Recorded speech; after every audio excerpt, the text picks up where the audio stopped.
Olá, bom dia. Você vai ver no Câmara hoje. 9 medidas provisórias aguardam votação do plenário e perdem a validade em menos de um mês se não forem votadas. Comissão especial retoma esta manhã a votação dos destaques da reforma da Previdência que podem mudar o texto. Do corredor das comissões ao vivo, Carolina Nogueira. São 10 destaques, quase todos da oposição, entre eles um que retira da reforma as mudanças em relação à assistência a idosos e pessoas com deficiência e um outro que propõe um referendo popular para validar a reforma. Hoje é terça-feira, 9 de maio. Agora em Brasília, 9h02. Esses são os destaques do Câmara hoje, que já está no ar.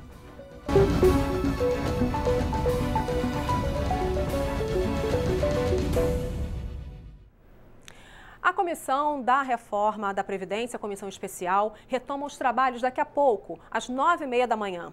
O texto base da reforma já foi aprovado. Agora faltam os destaques, ou seja, as sugestões para alterar o texto. A sessão da semana passada foi interrompida no meio da votação de um desses destaques, quando agentes penitenciários invadiram o plenário da comissão. Vamos começar essa edição, então, indo direto para o corredor das comissões, conversar ao vivo com a repórter Carolina Nogueira, que está em frente ao plenário, onde daqui a pouco começa a votação. Bom dia, Carol. Como é que está a movimentação aí por agora? Já estou vendo que tem bastante gente aí atrás de você. Tem uma fila, né, de gente esperando. Está confirmado para 9h30? Está mantido esse horário? Bom dia, Vera. Está mantido esse horário, até agora, por enquanto. Tem realmente uma fila de assessores, já jornalistas, pessoas que vão acompanhar essa reunião. São 10 destaques que precisam ser votados. Como a gente falou mais cedo, quase todos eles são da oposição. Um dos destaques que estava em análise no meio lá da sessão, quando a sessão teve de ser interrompida, já tem um aceno do relator que pode ser acolhido. Esse destaque mantém como é hoje o trâmite para os questionamentos judiciais sobre a Previdência. A reforma obriga que os recursos aconteçam só nas sedes da Justiça Federal, dificultando então o acesso à justiça das pessoas que moram longe das cidades onde tem a Justiça Federal. De acordo com esse destaque, seria mantido como é hoje. As pessoas que moram em cidades que não têm a Justiça Federal poderiam recorrer sobre assuntos da Previdência à Justiça local, à Justiça estadual, mesmo ali do seu local de moradia. Outros destaques são um referendo para a realização de um referendo 90 dias depois da aprovação da reforma. Um outro destaque tira o BPC, né, o chamado BPC, que é essa assistência a idosos, pessoas com deficiência da reforma. Um outro destaque restabelece a integralidade e a paridade para os servidores que entraram no serviço público antes de 2003. Vamos dar uma voltinha aqui, dar uma olhada. Nesse momento, a porta acabou de ser aberta ali da comissão do plenário 2, onde vai ser realizada essa reunião. Alguns deputados já começam a chegar também por aqui, mas a movimentação maior é mesmo dos assessores, dos jornalistas que estão se movimentando aí, chegando agora para essa reunião. A expectativa é da conclusão da votação dos destaques ainda hoje. É isso que a gente vai ver se vai ser possível concluir hoje ainda. E depois de aprovado aqui, a proposta segue para o plenário, onde ela precisa ser votada em 2 turnos. Vera, a gente volta daqui a pouco com mais informações daqui. Eu aguardo, Carol. Pode chamar. Obrigada. Bom, 9 medidas provisórias aguardam votação do plenário e perdem a validade em menos de um mês, como a gente disse, se não forem votadas. Agora à tarde, os líderes dos partidos vão definir o cronograma de votações. Eles fazem uma reunião que já é de praxe para definir qual vai ser esse cronograma de votação. Veja então os detalhes na reportagem de Dini Moraes. 9 medidas provisórias que estão no último mês de vigência aguardam votação do plenário da Câmara. 2 tratam de mudanças de limites em parques nacionais no Pará, o que na prática pode autorizar atividades como agricultura em algumas áreas de preservação. As outras tratam de regularização de terras, redução de salários dos trabalhadores para evitar demissões, prorrogação da isenção de uma taxa sobre frete de transporte fluvial, permissão para cobrar preços diferenciados nos cartões de débito e crédito, refinanciamento de dívidas das empresas com a União, pagamento extra para os peritos do INSS revisarem benefícios como auxílio-doença e mudança na organização de ministérios. O plenário também precisa terminar de votar a proposta que permite que estados superendividados fiquem 3 anos sem pagar o que devem ao governo federal e mais 3 anos com parcelas reduzidas, desde que cumpram exigências como vender empresas públicas. O texto principal já foi votado, mas falta apreciar pedidos de mudanças que os partidos fizeram. As prioridades de votação vão ser definidas nesta terça-feira, na reunião dos líderes dos partidos com o presidente da Câmara. Para o governo, a meta esta semana é abrir caminho para o que vem mais à frente, a reforma da Previdência. As matérias remanescentes, como a negociação das dívidas dos estados com a União, faltam 5 destaques, precisam ser superados e conclusos. Da mesma forma, 1 ou 2, talvez 3 MPs que têm o prazo de vencimento já chegando ao seu final e precisam ser consolidadas para se transformarem definitivamente em lei. Uma semana a mais de dar conta das pendências que estão postas, enquanto nos organizamos para a votação principal a partir da semana seguinte e na sequência da terceira semana também, do tema da Previdência como um tema final aqui na Câmara. A oposição diz que vai se mobilizar contra a reforma da Previdência. Todas as pautas se tornaram secundárias, porque a principal pauta é a reforma da Previdência, né? O governo está adiando porque não tem votos. Então nós vamos politizar o plenário em relação a essa maldade da medida da PEC da reforma da Previdência. Como você viu aí, a pauta principal dessa manhã mesmo é a votação da reforma da Previdência. Enquanto a comissão especial se prepara para concluir essa votação dos destaques, outros colegiados continuam debatendo o assunto nos últimos dias. Na Comissão de Agricultura, por exemplo, a aposentadoria do trabalhador rural foi tema de uma audiência pública. Para os participantes dessa audiência, o principal problema da proposta do relator da reforma é mudar de contribuição sobre a produção para contribuição individual. Vamos entender. Na audiência pública promovida pela Comissão de Agricultura, o representante do Ministério da Fazenda destacou que o relatório aprovado para a reforma da Previdência mantém a idade de aposentadoria do agricultor familiar como é hoje, 60 anos. E aumenta a idade da mulher apenas 2 anos, mesmo assim com um período de transição. O tempo de contribuição também continua o mesmo, 15 anos.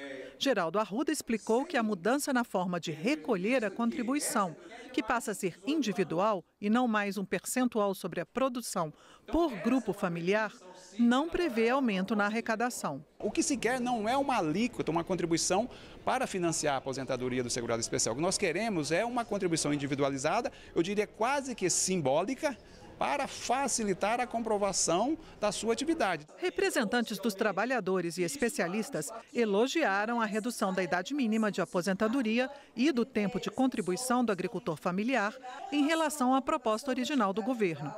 Mas avaliaram que 60% dos agricultores familiares vai ter dificuldade para fazer a contribuição individual. Estudos feitos com base no Censo Agropecuário de 2006 mostram que essa renda hoje ela não ultrapassa R$ 1.500 ano, quando renda monetária líquida. Então você exigir, por exemplo, uma contribuição mínima que seja de um trabalhador, de um agricultor familiar para a Previdência, uma alíquota de 5%, por exemplo, como é feito hoje para o microempreendedor individual, isso daria em torno de R$ 2.250 ano. Que a gente percebe que muitas famílias não vão ter essa capacidade de contribuir. Não acredito que a contribuição seja feita para todos os membros da família.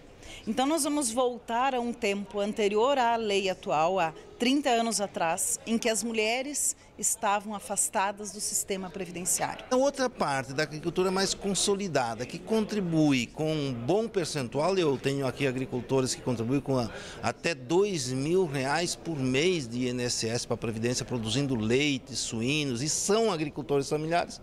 Esses vão preferir o carnê porque vai ficar mais barato. Outro ponto considerado problemático no relatório é ter mantido para os assalariados rurais o mesmo tempo de contribuição dos urbanos, quando eles trabalham com carteira assinada apenas uma parte dos anos. A idade de aposentadoria dos assalariados rurais também ficou igual aos trabalhadores da cidade. A comissão mista que analisa a medida provisória que autorizou o saque das contas inativas do Fundo de Garantia por Tempo de Serviço se reuniu no Senado para uma audiência pública. A medida provisória autorizou os saques do FGTS de contas inativas até 31 de dezembro de 2015. 10 milhões de pessoas têm direito a esse dinheiro. São 30 bilhões de reais que estão sendo liberados em 5 etapas. Até agora, 8 milhões de brasileiros já fizeram os saques. Os números são da Caixa, a administradora do Fundo de Garantia. Eu acho que a Caixa vai cumprir com a sua obrigação, vai cumprir prontamente com isso, e pelas informações que a Caixa está nos dando nesse momento, inclusive recentemente, é de que está tudo transcorrendo da forma melhor possível e que os atropelos que eventualmente houveram nessas 2 primeiras fases estarão plenamente consertados nas fases seguintes. É um fundo importante para o trabalhador e é um fundo importante também para o desenvolvimento social do país. De um lado, ele é um seguro para o trabalhador, uma poupança que ele pode, no caso da demissão involuntária, acessar, né? E o empregador ainda tem que pagar para ele uma indenização por tempo de serviço, que é a multa dos 40%. Do outro lado, o FGTS cumpre uma função social gigantesca, que é financiar a habitação, a política habitacional do país e o investimento em infraestrutura e saneamento, beneficiando também os trabalhadores, sejam eles ou não trabalhadores com carteira assinada nesse caso. Os saques das contas inativas do FGTS vão até 31 de julho e variam de acordo com o mês de aniversário do beneficiário. E você já viu nesta edição do Câmara Hoje, 9 medidas provisórias aguardam votação do plenário e perdem a validade em menos de um mês se não forem votadas. A Comissão Especial da Reforma da Previdência retoma a votação dos destaques agora pela manhã. Agora em Brasília, 9 horas e 13 minutos. E você vai ver depois do intervalo. Aumento de 20% para 100% da participação do capital estrangeiro nas empresas aéreas brasileiras. A proposta do Executivo foi debatida em audiência pública aqui na Câmara. E mais. A Comissão de Direitos Humanos foi a Goiânia a saber como andam as investigações sobre a agressão cometida por um policial militar contra o universitário Matheus da Silva. Os detalhes você vê já já.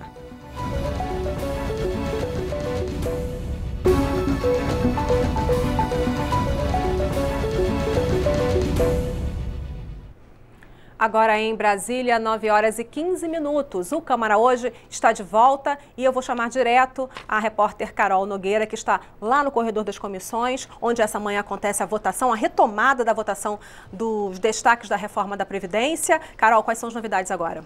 Vera, a movimentação está crescendo por aqui, alguns deputados já começam a chegar. A gente chamou o deputado Edmilson Rodrigues, um dos primeiros a chegar aqui na comissão para conversar um pouco com a gente. Deputado, sua expectativa para a votação hoje, você acha que conclui essa votação dos destaques? Vamos falar um pouquinho também desse destaque apresentado pelo pessoal que deve ser analisado hoje. O pessoal apresenta uma proposta que é a realização de um referendo nacional. Essa proposta ela mexe tão profundamente no sistema de previdência que a Constituição prevê a participação popular em algumas situações bem especiais. E, neste caso, é necessário que a população seja ouvida para aprovar ou reprovar o que aqui for decidido pela Câmara. Porque o que se percebe é que mais de 70% dos cidadãos brasileiros são contrários da reforma da Previdência. No entanto, os deputados dizem: nós representamos o povo, os senadores também. Se representam o povo, como o povo então está contra aquilo, se o povo foi quem deu o mandato para cada deputado e cada senador. Então nós aqui devemos efetivamente representar a vontade popular. Se aqui os deputados traírem a soberania popular, traírem a vontade do povo, é justo que se realize um referendo para que o povo possa, cada cidadão brasileiro, dizer sim ou não. E dizendo não, ficam valendo as regras anteriores. Dizendo sim, a reforma fica consolidada. Termina de votar hoje os destaques? Possivelmente termina de votar, mas a oposição, nós vamos fazer o possível para procrastinar, dentro, naturalmente, dos recursos regimentais, para que não se conclua hoje, porque quanto mais nós adiarmos, naturalmente, maior a vitória da oposição. E a vitória da oposição é a vitória do povo, porque a reforma realmente ela é muito perniciosa para os trabalhadores brasileiros. Quem também chegou por aqui foi o deputado Júlio Lopes, BP do Rio de Janeiro. Deputado, bom dia. Sua expectativa, os destaques terminam de ser analisados hoje, na sua opinião? Sem dúvida, vamos terminar hoje, porque a gente precisa votar amanhã a medida que constrói, não é a falência, né? A medida que constrói um novo patamar para os estados endividados. O Rio de Janeiro precisa muito que a gente conclua hoje a votação da Previdência. Nós temos maioria, vamos aprovar sem os destaques. Mas nenhum destaque, o senhor acha que nenhum destaque vai ser aprovado? Qual que é a relação também da aprovação aqui na Comissão Especial com o plenário? O senhor acha que já se vislumbra a colocação da reforma da Previdência em votação lá no plenário também essa semana, assim, uma coisa um pouco seguida da outra? Olha, o governo está construindo a maioria para aprovação em plenário. Nós hoje temos absoluta convicção de que aprovaremos em plenário. A gente está construindo essa maioria consolidada. Aqui, como você viu, a votação foi 23 votos a 14 e certamente no plenário da Câmara nós teremos os 320 votos. E isso deve acontecer logo na sequência, como foi no caso da reforma trabalhista? Nós esperamos que sim, uns 15 dias mais ou menos de prazo para que a gente possa organizar a base. Deputado Edmilson, a gente tem também agora, nesse momento, no plenário, são 8 medidas provisórias trancando a pauta, mais uma outra, algumas medidas provisórias polêmicas da regularização fundiária. Qual a expectativa do senhor para a votação no plenário essa semana? Olha, todas as medidas são polêmicas e são contrárias aos interesses nacionais. Basta dizer que a Refis, que vai perdoar dívidas dos proprietários de terra. O relator, para você ter uma ideia, deve mais de 60 milhões. E ele quer se auto-perdoar.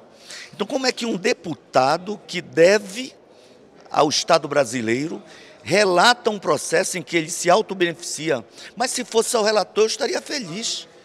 Para você ter uma ideia, são 3 bilhões de dívidas de deputados e senadores. Então, nós estamos num parlamento que se diz Casa do Povo, mas representa os interesses do grande latifúndio, do grande capital.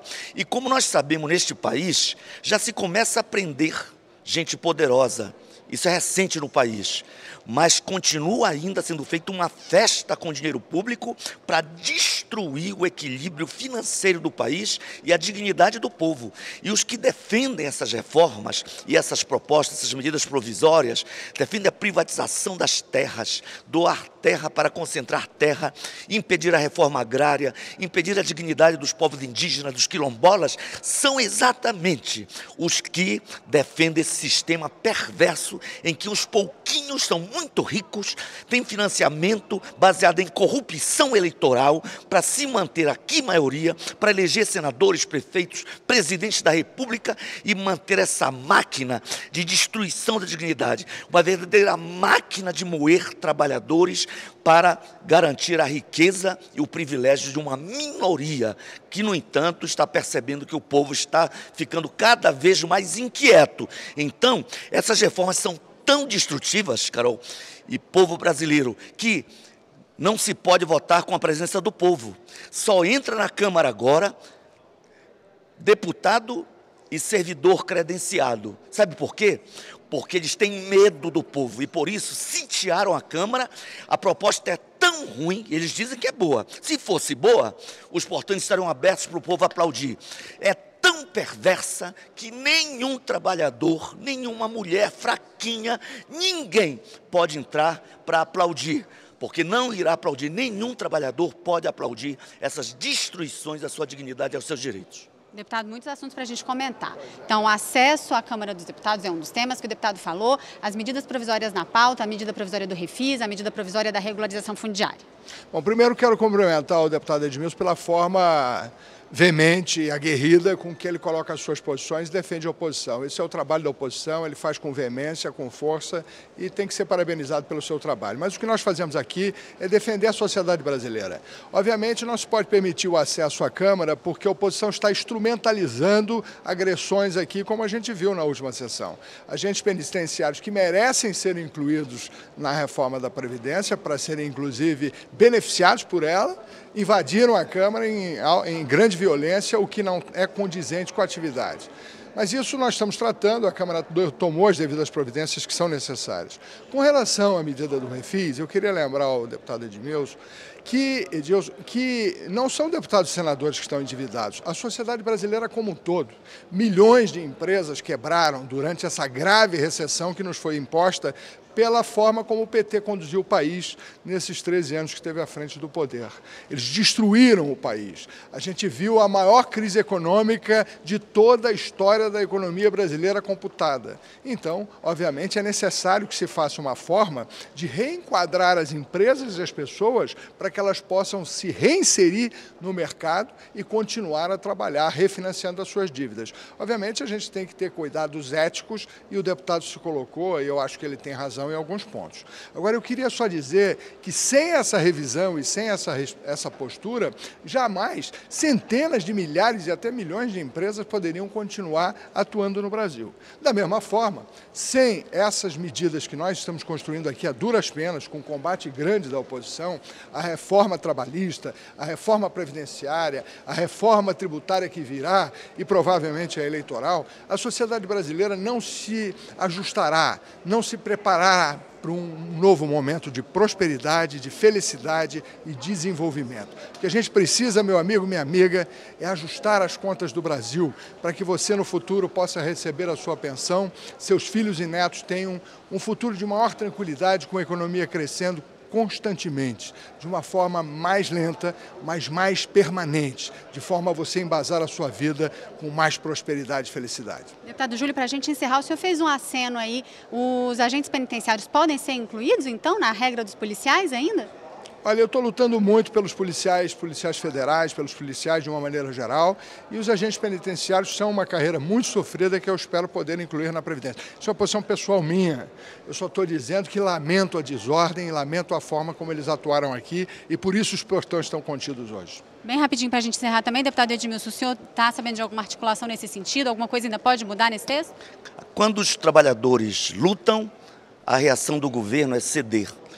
Os policiais vieram aqui, invadiram, jogaram bomba nos policiais e em 15 minutos o relator mudou, porque o governo é covarde, porque o governo só toma ação para proteger empresários e os bandidos ricos. Não há um trabalhador que seja perdoado nas suas dívidas. Ele perde um apartamento, uma casa se for financiada. Da mesma forma, os servidores das penitenciárias não agrediram ninguém. Eu não fugi, porque eles reconheceram que eu voto a favor deles. Quem fugiu foi presidente, relator, os membros da bancada do governo, porque sabem que a proposta é contra os trabalhadores. Agora eu fiquei ao lado dele, aguardando eles entrarem, porque já estava, inclusive, na tela, na proposta do relator, o acolhimento da emenda, e o deputado sabe, o deputado leu, estava na tela à disposição para os agentes penitenciários. Não houve qualquer temor, não houve qualquer,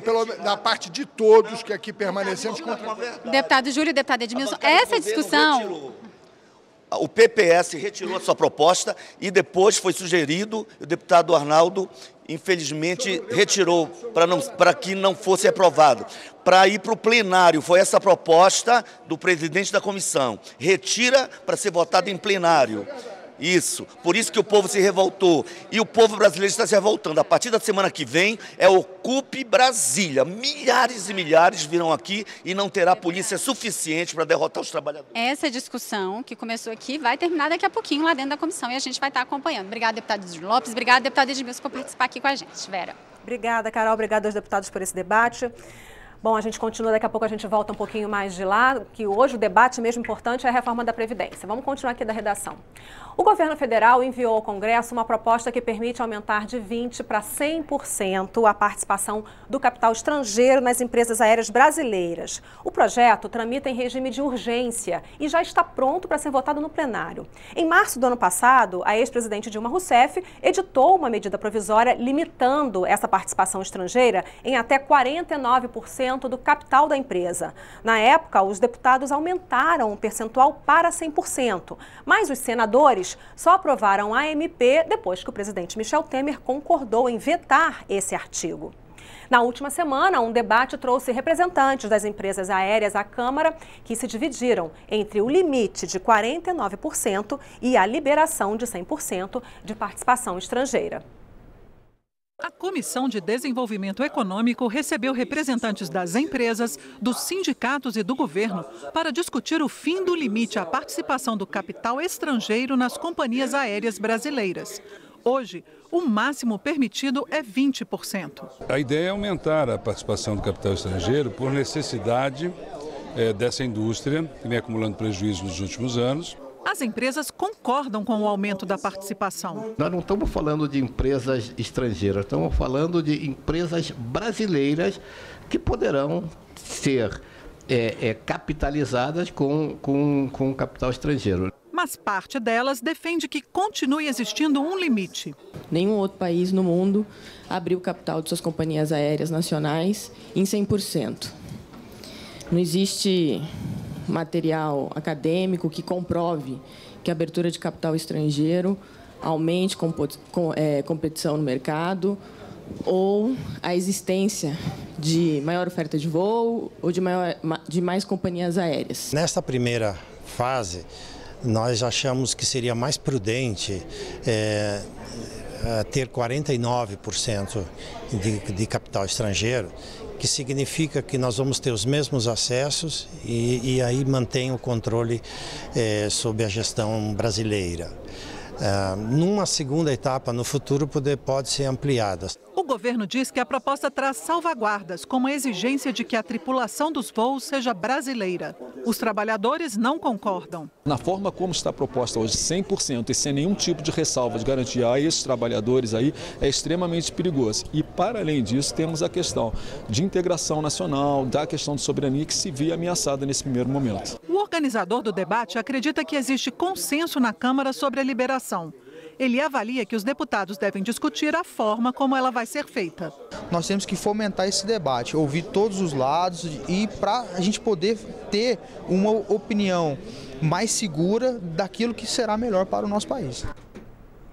A Comissão de Direitos Humanos da Câmara foi a Goiânia verificar o andamento das investigações sobre a agressão cometida por um policial militar contra o universitário Matheus da Silva, de 33 anos, um caso que repercutiu aí nas redes sociais e na mídia. O Matheus sofreu traumatismo craniano por causa de um golpe de cacetete durante a greve geral no dia 28 de abril. Veja na reportagem de Verônica Honório. Estudantes e sindicalistas participavam das manifestações contra a reforma trabalhista e da Previdência no dia 28 de abril em Goiânia, quando ocorreram atos de vandalismo.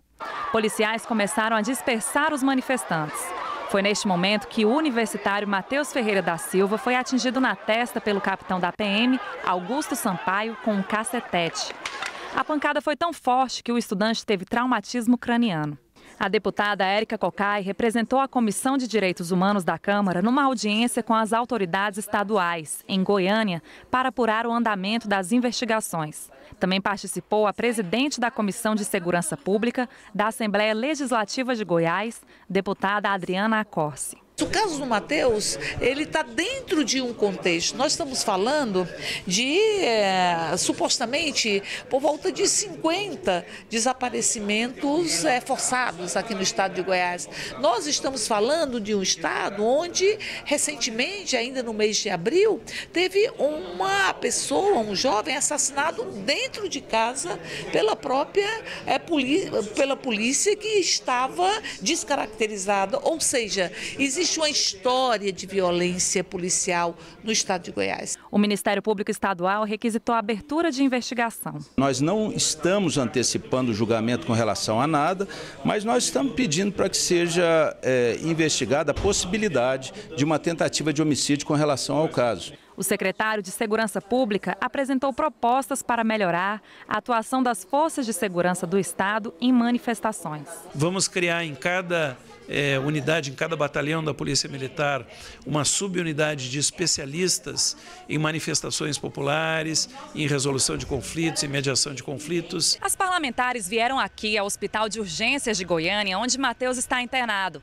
O médico responsável pela UTI em que ele se encontra informou que o estudante tem apresentado boa recuperação e já deve receber alta da UTI e ir para um quarto. Amigos de Matheus deixaram mensagens de apoio pela recuperação do estudante e pelo fim da violência policial. O Centro de Estudos e Debates Estratégicos da Câmara, o SEDES, definiu 4 novos temas de estudo para o biênio 2017-2018. Filantropia, agronegócio, proteção de dados e fontes de financiamento da educação. Ao final dos estudos, podem surgir projetos de lei sobre esses assuntos. 3 parlamentares ficaram responsáveis por sugerir temas de estudo aos SEDES. O deputado Ronaldo Benedetti, do PMDB de Santa Catarina, indicou filantropia e saúde. O objetivo do parlamentar é verificar a situação dos hospitais filantrópicos, que respondem, em alguns estados, por até 80% dos atendimentos do SUS. Para mostrar que o trabalho de filantropia no Brasil presta um grande serviço à sociedade e, se não prestar, vai aparecer. Já o tema do agronegócio foi proposto pelo deputado Evair Melo, do PV do Espírito Santo. A ideia é fazer um levantamento das perdas que os produtores rurais têm com o chamado Custo Brasil. Já o tema fontes alternativas de financiamento para a educação pública foi uma sugestão do deputado Alex Canziani, do PTB do Paraná. O parlamentar está preocupado com a falta de dinheiro das universidades públicas. Por último, o Centro de Estudos e Debates Estratégicos vai analisar o tema Big Data, com foco na proteção de dados. Ao final dos estudos, serão propostos projetos de lei para estimular melhorias nestas áreas. Todos esses temas hoje estão em tela da sociedade. O tema do agronegócio é o que impulsiona o nosso país, é o que impulsiona a nossa economia. Eu tenho certeza que a questão da Big Data, que é a proteção dos dados, é um tema que todo mundo está também em tela vigilante com isso. A questão da filantropia, a gente poder dar uma resposta em questão dos financiamentos dessas entidades filantrópicas do país, principalmente a questão também do financiamento das instituições públicas do país. Nós precisamos buscar uma solução para que essas instituições tenham e consigam se manter. Uma lei federal de iniciativa da Câmara instituiu o Biênio da Matemática Gomes de Souza 2017-2018. A celebração foi incluída no calendário oficial brasileiro para marcar a realização no país da Olimpíada Internacional de Matemática, que será agora em julho, e do Congresso Mundial de Matemáticos no ano que vem. Como parte da programação do biênio, o Rio de Janeiro sediou o Festival da Matemática e a TV Câmara foi conferir. A realização no Rio de Janeiro dos 2 maiores eventos da matemática no mundo está servindo de oportunidade para popularizar uma área do conhecimento que assusta, mas que está na vida de todas as pessoas. Durante 3 dias, o Festival de Matemática programou atividades lúdicas e apresentações para despertar no público novas formas de vivenciar e descomplicar a matemática. Fiz várias coisas, eu fui naquela bicicleta com rodas quadradas, eu vi a cerimônia. Eu fiz esses jogos aqui, eu fiz o Lego lá do perímetro e área. É um jogo, é muito legal. Trouxe meu filho aqui para experimentar, aprender um pouco essa matemática maravilhosa. Eu acho que a maneira como ensina é a maneira que a criança leva para o resto da vida a não ter medo de matemática. O Festival de Matemática atraiu crianças, adolescentes, adultos e até o ganhador da medalha Fields, considerado o Nobel da Matemática. Eles vibraram com atrações que mais pareciam saídas de um parque de diversões. Oficinas, palestras, exposições, filmes, protótipos em 3D, jogos eletrônicos. Por trás de cada brincadeira, uma mágica desvendada em números e figuras geométricas. Além de oferecer oportunidade para pais e professores se atualizarem, o objetivo foi despertar uma paixão enriquecedora em todos os sentidos. Estou achando bem legal, aqui tem essas calculadoras, meu pai disse que tem um negócio de calendário em algum lugar.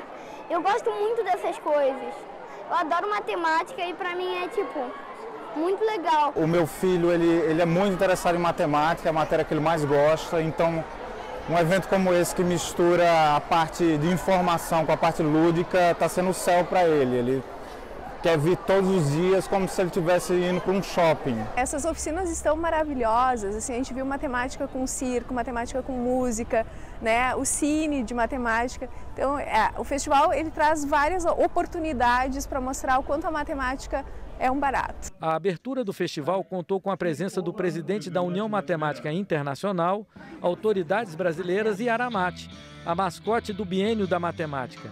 Nas 3 sedes do festival no Rio, houve palestras interessantes, como a do português que provou que sua bicicleta sabia fazer cálculos.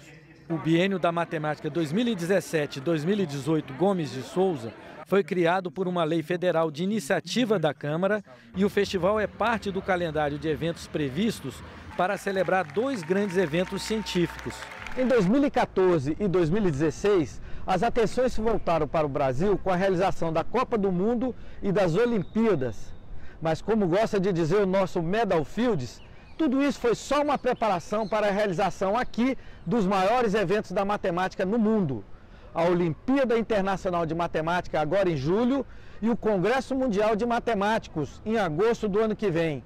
É a primeira vez que esse evento centenário acontece no Hemisfério Sul. Por isso, apresentamos a lei que criou o Biênio da Matemática, para que o Brasil, além de sediar esses 2 eventos, possa, através de uma série muito grande de ações, levar à sociedade brasileira a importância que a matemática tem na geração de empregos, de renda, no desenvolvimento do nosso país. A gente está nesse biênio da matemática, que a comunidade de matemática no Brasil vê como uma grande oportunidade de chamar a atenção mais ainda, principalmente dos jovens, do fato que matemática é interessante, não é uma coisa para ter medo e que faz parte da vida das pessoas. O Brasil é um país no qual a matemática se desenvolveu muito nas últimas décadas, um desenvolvimento extraordinário no nível da pesquisa. Nós já somos um dos principais produtores de conhecimento em matemática e é importantíssimo que a gente transforme isso numa melhora real do ensino da matemática.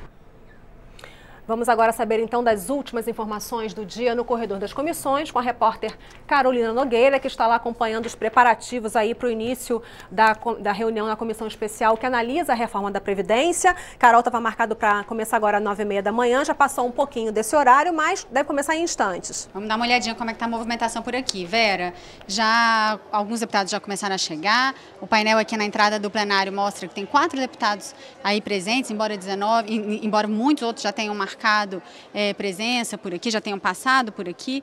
O acesso à comissão hoje é restrito, só parlamentares mesmo, jornalistas, servidores credenciados vão ter acesso. A gente está vendo a barreira aí. A expectativa é grande para essa reunião, que promete ser a última, então, da Comissão Especial da Reforma da Previdência. É o grande destaque do dia de hoje aqui no corredor das comissões. Mas tem 2 outras audiências públicas acontecendo na manhã de hoje. A Comissão de Viação e Transportes discute o aprimoramento do Sistema Nacional de Viação e a Comissão de Ciência e Tecnologia vai discutir a proliferação de grupos virtuais com esses desafios que tem preocupado muitos pais aí, esse Baleia Azul e outros tipos de desafio voltados para adolescentes que estão na internet. De tarde tem algumas reuniões importantes também lá no gabinete da presidência. Vai ter reunião de líderes marcada para as 2h30 da tarde, para os deputados decidirem aí a agenda da semana, quais as medidas provisórias de consenso serão colocadas em votação primeiro. E às 2h30 também está marcada a votação do relatório final da CPI da Lei Rouanet, aqui no corredor das comissões. Alguns outros destaques: a Comissão de Meio Ambiente discute a importância das comunidades tradicionais na produção da agrobiodiversidade. A Comissão de Legislação Participativa vai discutir um projeto que endurece o crime de agressão contra o idoso. São alguns dos destaques aqui do dia de hoje, aqui na Câmara dos Deputados. Vera. Muito obrigada, Carol. Bom dia para você. E nesta edição do Câmara Hoje, você viu 9 medidas provisórias aguardam votação do plenário e perdem a validade em menos de um mês se não forem votadas. Comissão Especial retoma a votação dos destaques da reforma da Previdência hoje. Aumento de 20% para 100% da participação do capital estrangeiro nas empresas aéreas brasileiras. A proposta do Executivo foi debatida numa audiência pública aqui na Câmara. E a Comissão de Direitos Humanos foi a Goiânia saber como andam as investigações sobre a agressão cometida por um policial militar contra o universitário Matheus da Silva. E esta edição do Câmara Hoje está chegando ao fim. A gente pode voltar a qualquer momento durante a nossa programação com mais informações para você. Hoje é terça-feira, 9 de maio. Neste momento em Brasília, 9 horas e 41 minutos. Para você, um ótimo dia.